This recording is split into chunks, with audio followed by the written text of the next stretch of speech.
people convince themselves, if I can't see what's on the other side, it's not worth it. I need to be able to see what's going to happen if I move forward. We have control issues. Fear stands next to control. We don't want to let go. It's time for our spiritual detox. Fixx. Yes, sir. Welcome back. DJ Focus. You tap back into the Fixx, your number one source of faith-infused hip-hop, R&B, and poetry. Y'all know the vibes. It's time for our spiritual detox. Listen, we talk about it all the time.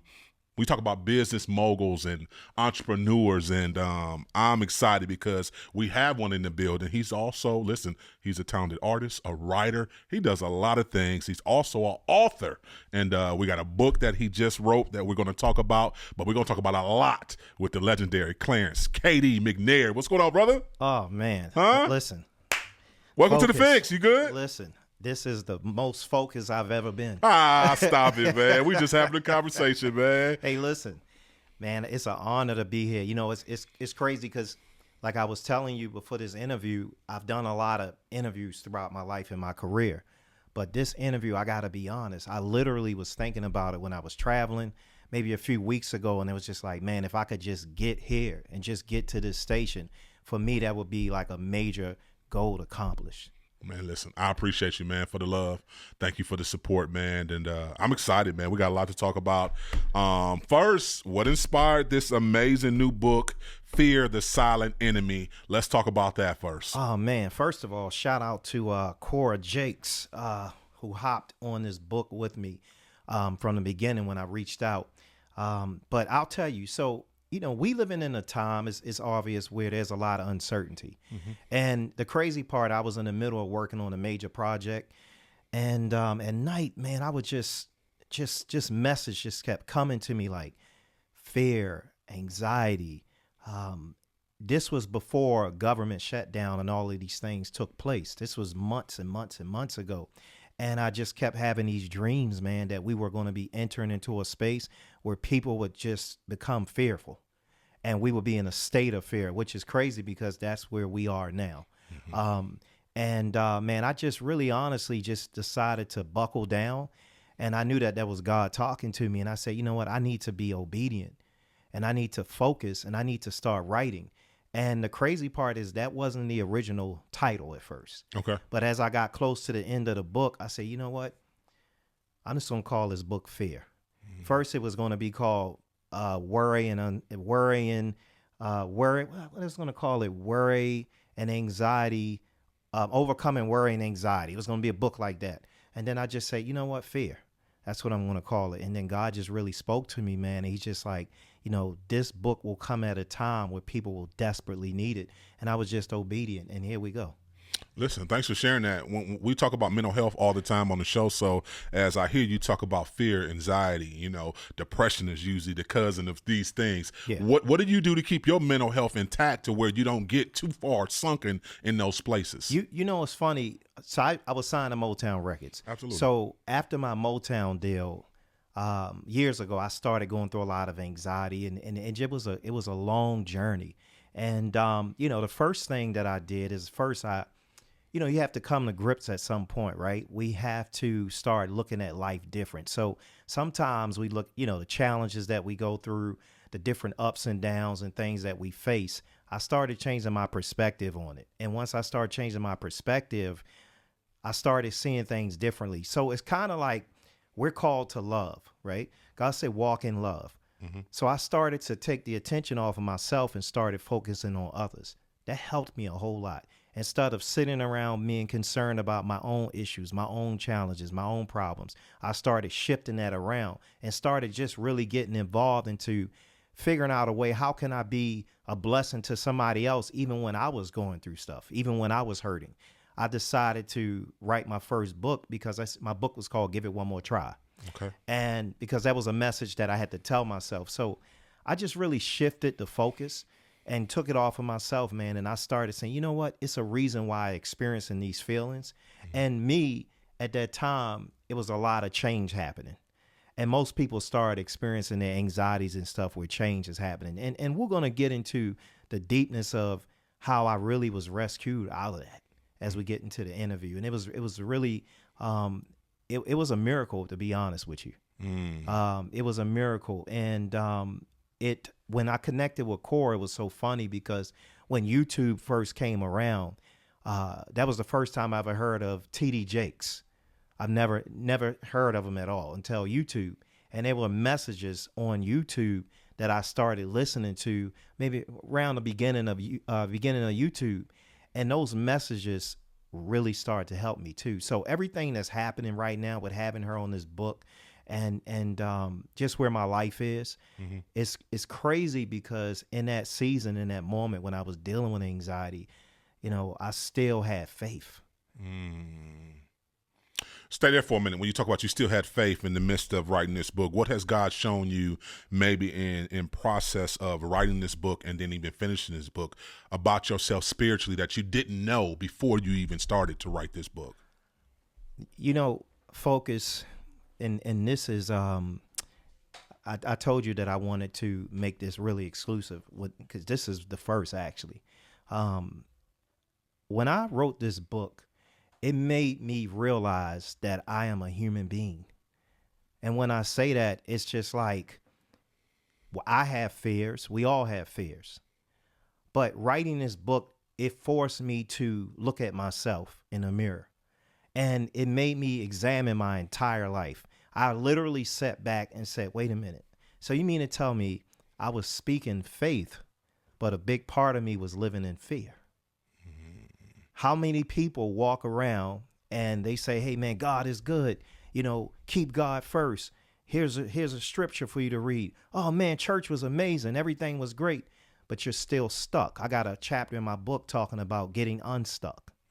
And I realized that there had been too many times in my life where I talked about how good God is.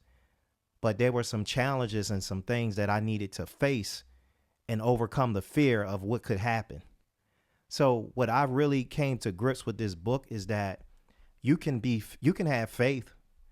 I can have faith. We can believe in God. We will know about his blessings and everything that he's done for us, but there still may be some areas that you need to tighten up. And there still may be some areas that we need to totally walk in faith. But a lot of times we're at 70% faith, and then there's the other percentage of fear. We can never be without fear, but we need to get as close as we can to being less fearful. And that's when you know you hit a strong place of faith. You know, you talk a lot about building resilience through vulnerability. What emotional resilience, forgive me, through vulnerability. Was that challenging for you? Because, you know, let's be very clear, specifically within our culture, that's something that, especially men, we try to guard. You know what I'm saying? We don't want to be too vulnerable because men might find that as a weakness. Was that challenging for you to go and press the limit to go that place? So I gotta be honest, not really. Okay. You have to think. So I'm 47. Okay. I started my professional journey at about 19 when I was on Interscope Records, and then Interscope, then last Motown. I took a hit early in my life. Most people, the blow that I took, most people usually don't experience that until later, having that big opportunity, or maybe some people never have those type of opportunities, being on TV, being on Soul Train, 106 in Park, all of the magazines, touring, traveling, working with all these huge names and legends, and then you lose it. So I went through a period of being broken. And sometimes you can reach a point in your life where, see, I tell people, when you hit a wall, you can't hide because there's nowhere else to go.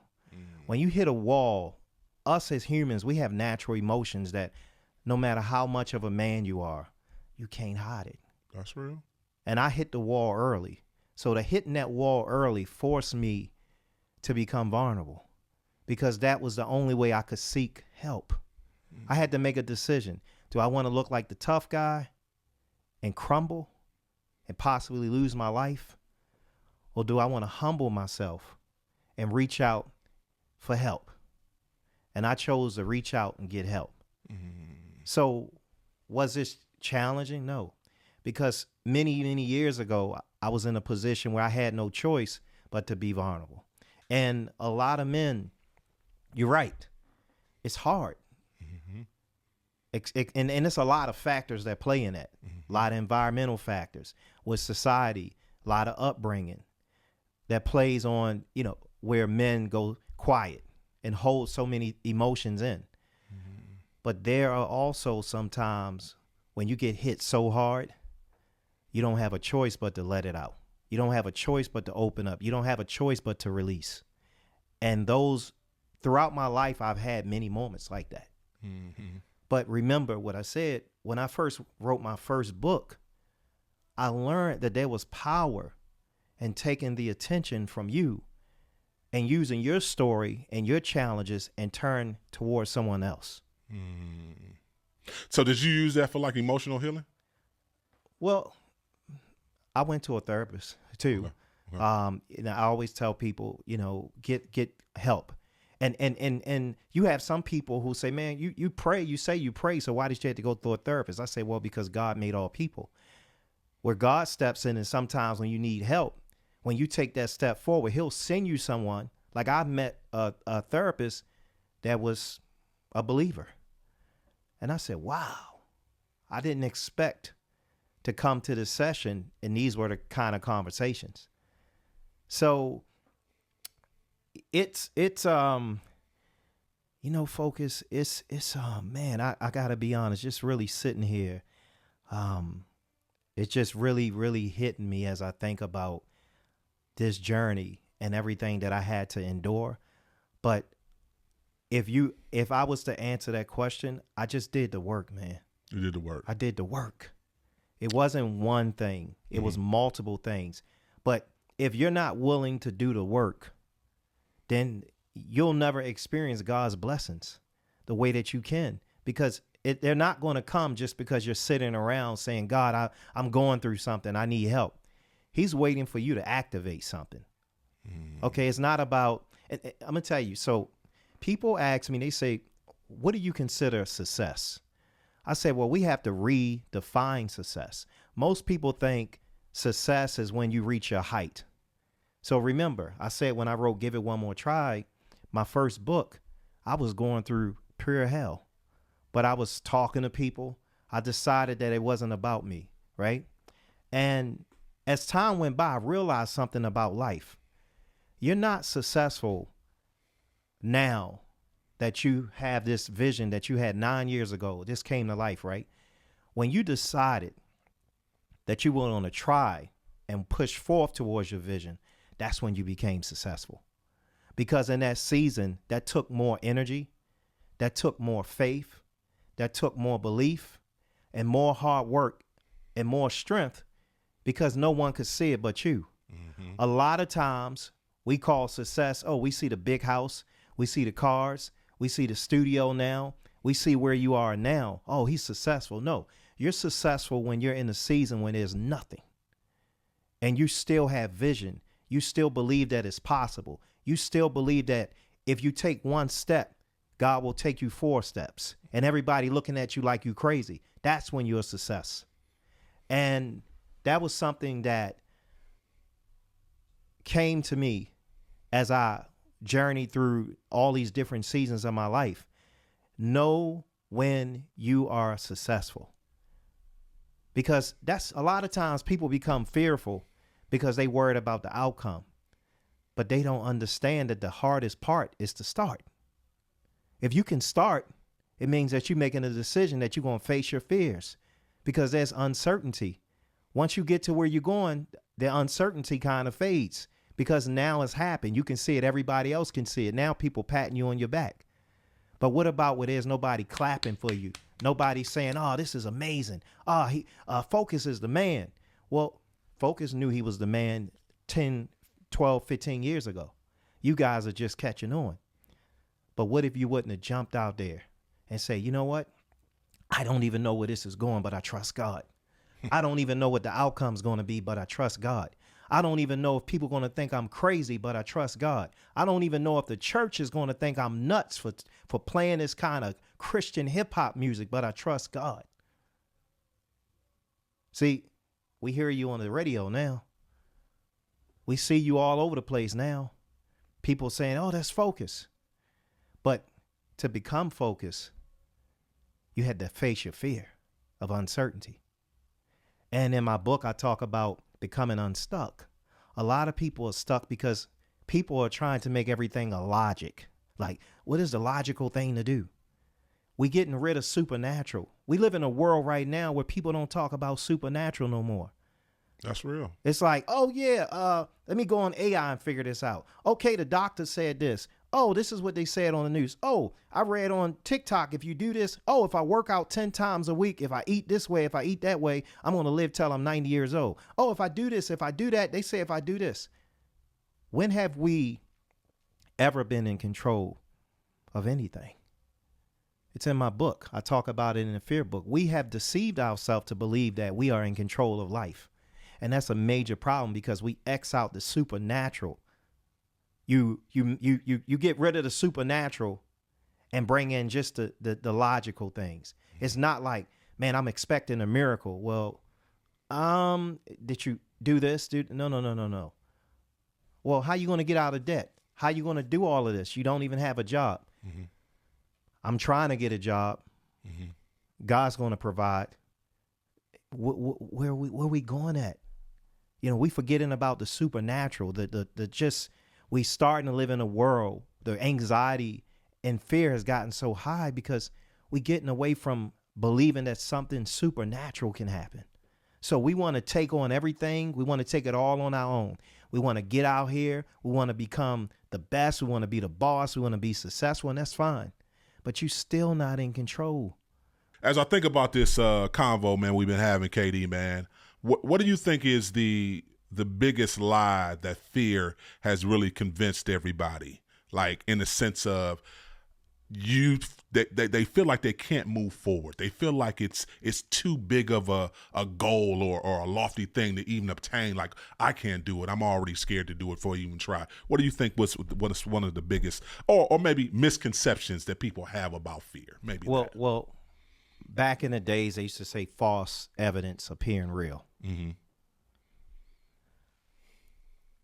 Some kind of way, people convince themselves that if I can't see what's on the other side, it's not worth it. That's the first thing. If I can't see what's on the other side, it's not worth it. I need to be able to see what's going to happen if I move forward. I need to be able to see or have a more confidence of what's going to happen if I take this job position. If I listen to God, he needs to show me something right now. Show me something right now that's going to give me more confidence so that I know where this is going the next 5 to 6 months. Mm-hmm. We have control issues. Mm-hmm. Fear stands next to control. We don't want to let go. We don't want to let go. We don't want to let go. When I was little, you hear the older folks say, let go and let God. Facts. That one word. Mm-hmm. Just let go. We scared to let go, focus. Mm-hmm. We want to hold on. That's the problem. We holding on to everything tight. We scared to lose things. We scared to lose relationships that don't serve us. We scared to lose opportunities that look like opportunities but cause us to lose sleep at night. We scared to let go. We scared to lose things. We scared to release. Fear meets you in your state of control. So when you want to play God, and I'm speaking for my own self, I've had seasons where trying to figure everything out, trying to play God, trying to control outcomes. I'm no different than nobody else. But I realize that didn't get me nowhere. There's limitations in human control. God is above all things. He has no limitations. So do you want to put a block in front of your destiny? Or do you want to trust God and let go? Because in that space, there's endless possibilities. There's no limitations. See, we put limitations on ourselves by walking in fear. You see where I'm going at with this? I do. Yeah, we put limitations on ourselves. So fear meets control. Control. is one of the biggest tactics that the enemy uses. Makes you believe and think that you are in control of your life and your destiny. You're in control of what's going to happen in the next couple of weeks. And you start to believe that, right? So what happens is we live in a society right now where people are literally, when I was coming into the business, me and my mother was doing music together. And we didn't have connections. We didn't have resources. Just believed that something was going to happen. We just went. Mm-hmm. If you look at social media, how people now is like, okay, I got to get my following up. You have to do all of these things just to have confidence to walk in certain rooms. You have to do things versus just showing up and saying, I feel like whether I was sleeping in the car waiting to meet you or, I got here the best way I can. I'm confident enough and I believe in myself. And I know that there's a reason why I have this talent, that if I could just meet you, something will happen.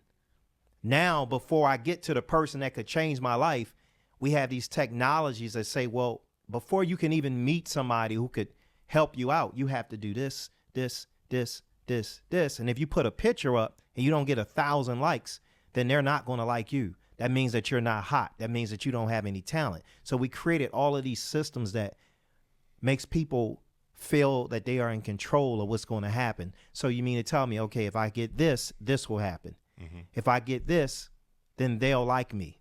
If I don't do this, that means that I'm not hot. All of these logical things. Where's the supernatural? That's a lot of control. So you're literally waking up every day, you put up a post and you're nervous, like, what if nobody likes this? What if I'm rejected? What if nothing happens? Control. That is really control. Yeah. It's funny, we talk about social media all the time and how impactful and how it kind of like cripples us. We stay hostage to social media as that's the meter we have to meet if people are liking our content, resharing, reposting our content. And I don't agree with it at all. I'm be honest with you. I think it's a false one. For those who know me for real, I think the internet is fake. Like, I just think social media is fake. We put up these facades. We have these masks on. This is not real people. They only show what they want to show. One thing I appreciate about you, man, through your journey, through your career, let's be very clear. The resilience in doing music, writing books, being a brand strategist, business mogul, like, how have you been able to just continue to stay consistent with, my granddaddy would call it move with the cloud, like just moving and never looking back, and just whatever the next opportunity you feel like God had calls you to, you just step up and you just step right in and you just do it? Man, that's a good question. For me, since I was little, I knew that I was special. And, not saying it in an arrogant way, but I knew that I was special. When I was young, I felt isolated. I felt alone. And throughout my whole childhood, my mind used to just kind of be everywhere. So from my core, I just knew that there was something different about me. And I knew that I was called to be and do something special. And that message, no matter what I went through, it stayed with me. Mm. And another thing, I never really put limitations on myself, because for me, it was more about keep moving, because it wasn't just about me. Yes, I was driven by my passion, but I knew that people were watching me. And I'm not talking about social media. When I signed my first deal, there was no social media in like 97. There was no Instagram, there was none of that. But it was the people in the community. It was the family that was watching me. And I knew that I was chosen to be somebody that would inspire the people. So when my record deal went left, it hurted, but I also knew that wasn't it for me. Mm. So I said, okay, all right, what's next? Mm. I'm ready to take on the next challenge. Okay. And I started jumping into so many different things. And, it's just like, people always say that. They say, man, how do you navigate like that? Because at the end of the day, we're not limited, right? Sometimes we place limitations on ourselves because we're too concerned about what people may think. sometimes and for me, I got to a point where God said, well, guess what? In this season is not about you. You have to know when it's your season to serve. You have to know when it's your season to be in the front. It's your season to be in the back. Your season to walk next to someone, to support them. Know when it's a season to be a mentor. Know when it's your season to use your gift of innovation and jump in the front. Me, I've been able to be somebody signed to a record label, whether, even working in a food space. I never knew nothing about food, right? But I was able to help a young lady with a vegan empire and use some of the things that were once I saw as a problem, as a blessing to help, because I understood how to navigate certain things. I understood the industry. I understood how to maneuver certain things and what we needed to do. And I was able to utilize some of my experiences and my skills to help be of value in that situation, even for other people that I've worked with and a lot of projects that I've been on. A lot of this stemmed from my foundation of being on Motown, seeing what I saw when I was on tour, sitting in marketing meetings, looking at what you do in a video shoot and understanding the inner workings of industry and really just understanding the inner workings also of marketing and different things like that. So I never really wanted to be somebody that would put limitations on myself, because I knew that if I get an opportunity, then I could make something happen. And that's how I was when I was young. I was like, I gotta be special, because it's not normal for me to think like this. When I was a child, of course, I didn't know it was special at that age. But as I look back, but it's just really, man, what we have to do is we got to understand we're not defined by one thing, right? Think about it. God created the heavens. He created the earth. He made the sun. He made the moon. He made the stars. He made the trees. He made the clouds. He made the water. He made the dirt. He made everything. Thanks. Just think about this. So that means that we have the ability to almost do anything that we believe based on whatever our gifts are and whatever we call to do. You could be a DJ. You could be a pastor. You could be a doctor. I look at Bo Jackson. Bo knew baseball. Bo knew everything.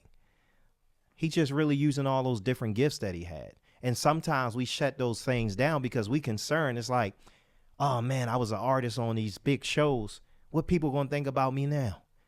Because I'm not on that big stage anymore, and I'm not touring and traveling and signing autographs. But you just never know. God may say, well, even though that ended in that season, I'm gonna bring it back around, but you're gonna be more wise. You're gonna have more to offer. You're gonna be a blessing and a benefit to other people. So for me, I recognize that there were so many seasons and times that I just had to serve. And God used me, man, to help so many people. Even if it wasn't so much of me reaping the public benefits of everything. I still had the relationship, and I was able to share my journey and my story and just be involved in so many things. Listen, I appreciate you, Clarence, man. I'm going to get you out of here on this question, man. When people finally sit with this book, Fear, the Silent Enemy, what do you want them to take away from it? I want people in this time, because books have different value based on the season that we in. In this season that we in, I want people to understand real simple that God is in control. We're not in control. That's what I want people to take. We're not in control. I appreciate you, man. Come on, tell the people how to connect with you and follow you on all your social media platforms. So listen, y'all could reach me at the real KD McNair on Instagram, and that's on all my platforms. Also, the book is available where all books are sold, Amazon. You guys could call up here. Focus will have some books for y'all. No, I'm messing with you. If you want to do some giveaways, we'll do some giveaways. But it's where all books are sold. Mm-hmm. And you could put my name in Google, Clarence KD McNair. But please, guys, I'm telling you, this book is a great holiday gift if you want to give to someone. People talk about generational wealth. Generational wealth is not just money. Generational wealth could be a tool that you pass down to help people get through challenges and obstacles that could stay within your family. So let this be a part of your Christmas, all of your seasons of celebration. Let this be something that you can pass down and keep it in the family when people face uncertainty and challenges. That's good. Listen, DJ Focus out. The Fixx is in.